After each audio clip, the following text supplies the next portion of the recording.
Assalamualaikum warahmatullahi wabarakatuh. Pergi ke taman memetik mawar. Mawar diletak di dalam vas. Perkenalan dengan senyum yang lebar. Nama saya Bagas Sabrian yang tulus dan sabar. Pergi ke taman memetik melati. Melati putih harum mewangi. Perkenalan diri dengan hati. Saya Abid Damar Al-Zuhri yang ingin berbagi. Baik, di sini kami akan membahas materi yang berjudul Robust Design. Dan mari saksikanlah video pembahasan dari kami. Baik, di sini saya akan menjelaskan tentang pengertian robust design. Robust design adalah metode perancangan produk yang bertujuan untuk menghasilkan kinerja yang stabil dan konsisten, sehingga membuat produk tidak sensitif terhadap faktor gangguan yang tidak dapat dikendalikan, walau terdapat noise atau gangguan. Noise atau gangguan maksudnya adalah variasi tak terkendali, misalnya gangguan dalam proses produksi, kondisi pemakaian oleh konsumen yang berbeda-beda, perubahan lingkungan, bahkan penuaan atau degradasi produk dari waktu ke waktu. Dengan kata lain, produk robust tidak terlalu sensitif terhadap gangguan, sehingga tetap aman, andal, dan memuaskan bagi pengguna. Baik, di sini saya akan melanjutkan pembahasan dari kawan saya, yaitu mengapa desain robust itu penting. Yang pertama itu adalah mengurangi cacat produk, karena desain sudah dirancang tahan terhadap variasi, maka kemungkinan produk gagal itu lebih kecil. Dan yang kedua itu ada meningkatkan kualitas dan keandalan. Produk bekerja konsisten di berbagai kondisi, sehingga lebih dipercaya oleh pengguna. Dan yang ketiga itu ada mengurangi biaya perbaikan, cacat dan kerusakan lebih sedikit. Jadi biaya reward, garansi, dan perawatan bisa ditekan. Dan seterusnya ada konsep dasar desain robust. Yang pertama itu adalah fokus pada kualitas sejak tahap desain, bukan inspeksi akhir. Dan yang kedua itu adalah minimalisir pengaruh noise faktor atau lingkungan, material, variasi manusia. Dan yang terakhir itu adalah prinsipnya kinerja konsisten sama dengan kualitas itu lebih baik. Baik, di sini saya akan melanjutkan pembahasan dari teman saya, yaitu terkait proses robust design.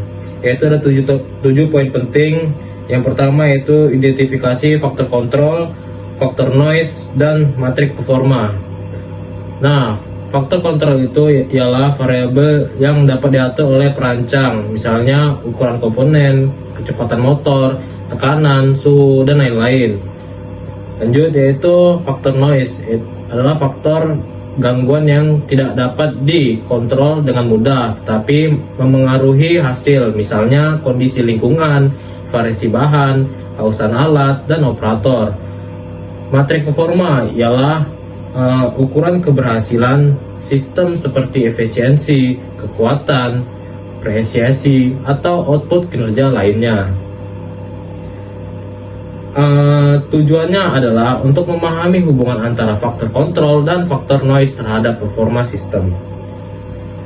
Poin kedua yaitu rumusan fungsi objektif, misalnya target value atau sinyal to noise ala Taguchi. Setelah faktor diidentifikasi, tentunya tujuan desain dengan menggunakan fungsi objektif. Tujuannya adalah untuk mendapatkan hasil pendekatan target atau nominal dengan variasi terkecil mungkin meskipun ada gangguan. Sekecil mungkin. Lanjut yang ketiga yaitu susunan rencana eksperimen DOE, Design of Experiments. Tahapan ini menggunakan metode statistik untuk merancangkan percobaan. Tujuannya adalah untuk menguji kombinasi sebagai faktor kontrol dan noise secara sistematis. Yang keempat yaitu jalankan eksperimen. Langkah berikutnya adalah melaksanakan eksperimen sesuai rencana DOE. Data dikumpulkan dari hasil setiap kombinasi faktor. Proses ini memastikan bahwa semua kondisi yang sudah dirancang sesuai secara konsisten. Lanjut poin kelima yaitu analisis data, objektif, faction, anom, dan ANOVA. Data hasil eksperimen dianalisis menggunakan metode statistik seperti ANOM, ialah untuk membandingkan rata-rata performa antar kombinasi faktor. Sedangkan ANOVA ialah untuk mengatur faktor mana yang paling signifikan mempengaruhi hasil. Tujuannya adalah untuk menentukan kombinasi faktor terbaik yang menghasilkan performa optimal dan tahan terhadap variasi. Baik, poin yang ke-6 yaitu adalah pilih dan konfirmasi set point faktor, ialah dari hasil analisis.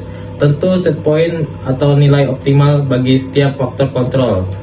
Setelah itu, lakukan eksperimen konfirmasi untuk memastikan bahwa kombinasi faktor tersebut benar-benar menghasilkan performa yang diinginkan dan robust terhadap noise. Yang ketujuh atau yang terakhir adalah refleksi dan ulangi jika perlu.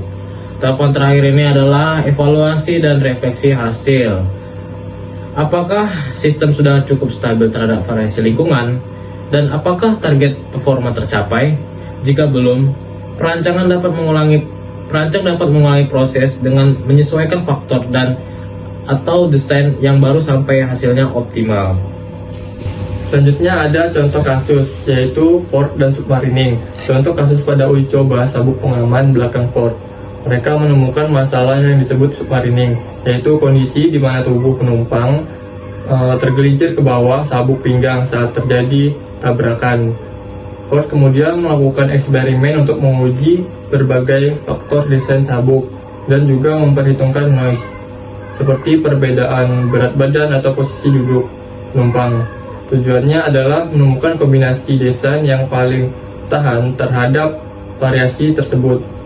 Contoh ini menunjukkan bahwa robust design bukan hanya soal performa tinggi, tetapi juga ketahanan terhadap perubahan kondisi nyata. Selanjutnya yaitu ada pentingnya design of experiment atau DOE. Metode DOE sangat penting dalam robust design karena membantu tim, yaitu menguji faktor dengan percobaan minimal, menemukan faktor mana yang paling mempengaruhi performa.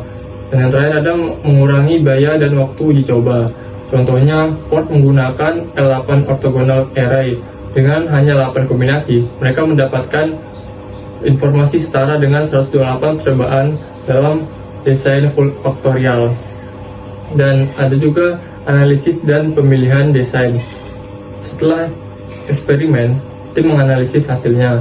Kadang faktor tertentu meningkatkan performa rata-rata, tapi juga meningkatkan variasi. Disinilah trade-off muncul. Tim harus memilih kombinasi yang memberi performa tinggi sekaligus stabil.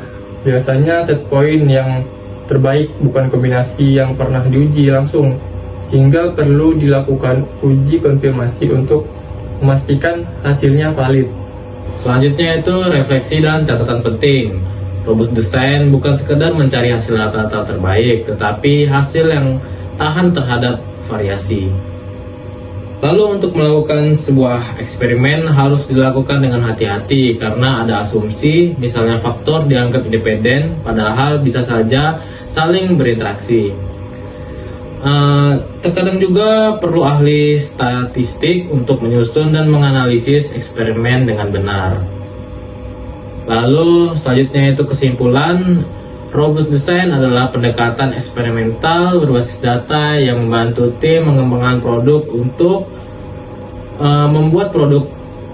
membuat produk lebih konsisten dan aman, mengurangi biaya akibat kesalahan desain, menghasilkan kualitas yang tinggi tanpa harus menambah biaya besar.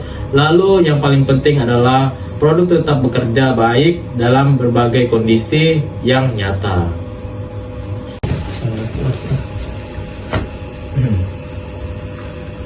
Sekian pembahasan dari kami. Apabila ada kata-kata yang tidak dimengerti atau pembahasan yang tidak dimengerti, kami mohon maaf karena kami masih dalam proses belajar.